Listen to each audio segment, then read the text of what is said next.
a lot of talk that maybe they didn't go there because of anomalies in pictures. Many of the pictures were faked because the pictures that the astronauts took, there was stuff all over the place. They couldn't hide it. Yes, they did go. But yes, there's been a manipulation of other things put in there that supposedly looks like our astronauts. So, we have to use common sense when we look at these things. The next slide, please. Did our astronauts see things? Absolutely. Mornay has told me that the United States government, just our government, has at least 53 of its own UFOs, flying saucers, that are stationed on the moon, on the far side. And I'm going to show you where he says they are. It's in one of the slides.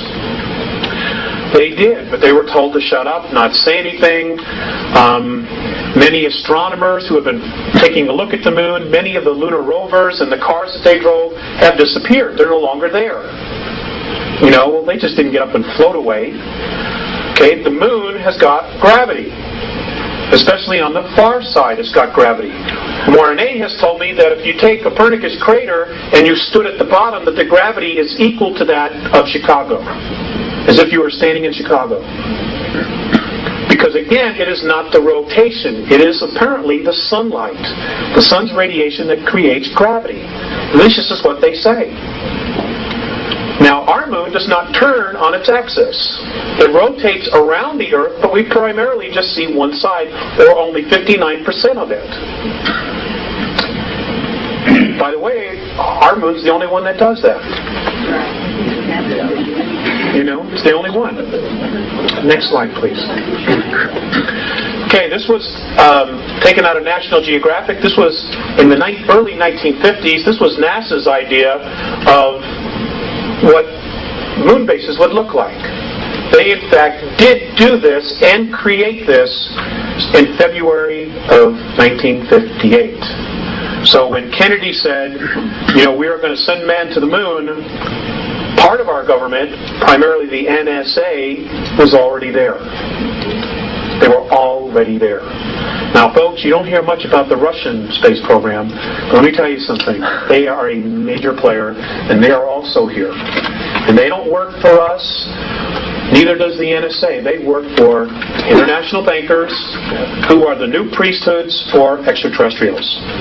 And we're going to cover that. Next slide, please. Okay. According to the Andromedans, there were primarily 9 huge dome cities on the moon, the front and the back. They housed up to 5 million extraterrestrials at one time. There was water, there was vegetation, there was everything they needed. Okay, and these covered hundreds of miles. So when Richard shows you the pictures of the things, the shards, so many miles tall, 9, 10, 15 miles, whatever it is, he's right. He's absolutely right. But there's more. There's more. Okay, next slide. Okay. This is along the equator on the far side of the moon. This is what's left of a pyramid. There are 4 pyramids on the moon. Excuse me. Okay? Now, I can assure you that the pharaohs, just to practice, did not take the Hebrew or the ivory up here, build one, then bring it back and do it right in Egypt. Didn't happen. According to the Andromedans, almost all the planets in our solar system have pyramids on it. Some have more. I've asked why. Some people say they're tombs. The Andromedan perspective is that these are weights. And what they do is you put them in a strategic location, it balances the rotation of the planet. It doesn't keep it from wobbling, which means that if the ETs are there colonizing, there's no major fluctuations in weather and gravity. Gravity anomalies as well as the electromagnetic field, which is around every single planet. It has to be balanced.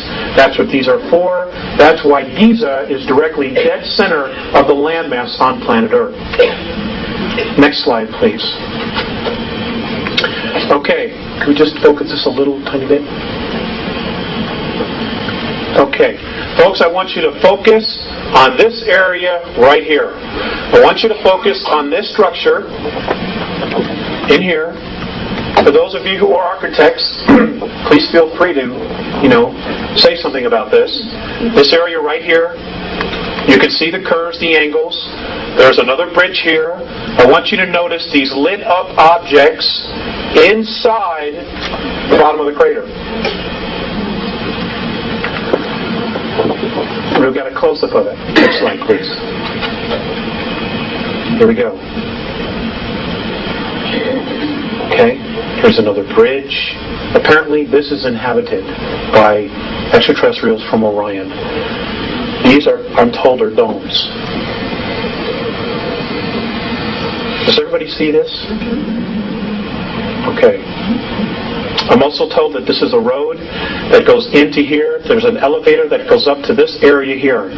And when they land, they take an elevator or something down, and then they can walk, because there's atmosphere on the far side of the moon. Which is why the astronauts took pictures of clouds.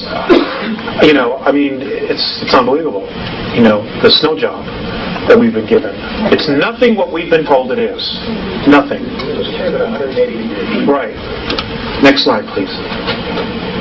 Okay, I want you to focus on this.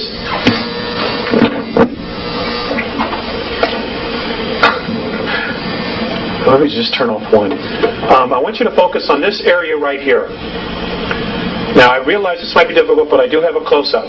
This is a crater, and there is a structure that comes across it. You can see the sun coming through this way. You can see it shining right here underneath, and you can see this is still in the shade. This structure here.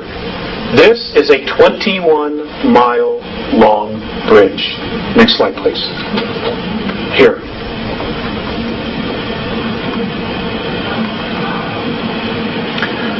I'm always updating. I'm always trying to get clearer pictures. This is 21 miles. Now, you may not see it. You may have to adjust your eyes. I know this isn't easy, but this is it right here. Okay? You can see the sun shining through here. Now, we didn't build this. And how is it that our astronauts missed this?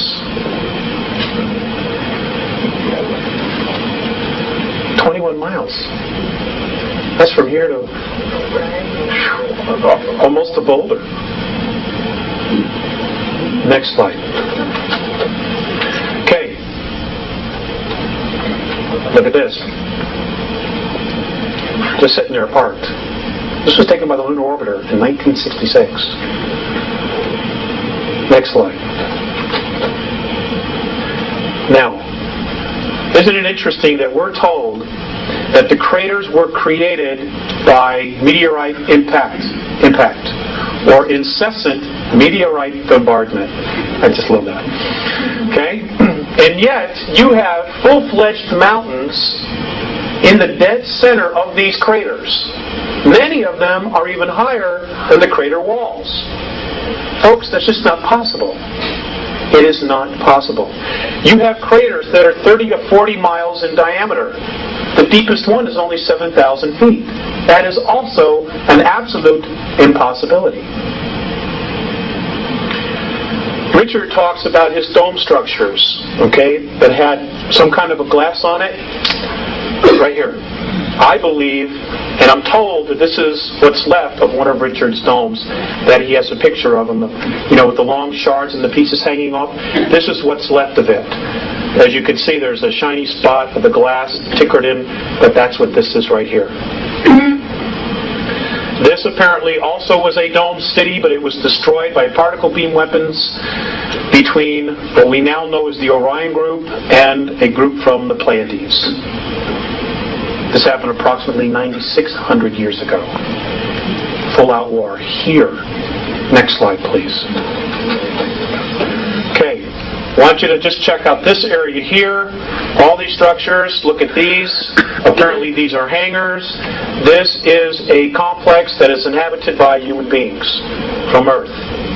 Also want you to look at this object. I'm trying to get a better picture of what this large structure is. But what's really interesting about this area here and this is look at nice how sharp this crater is. The corners here. Very nice and sharp.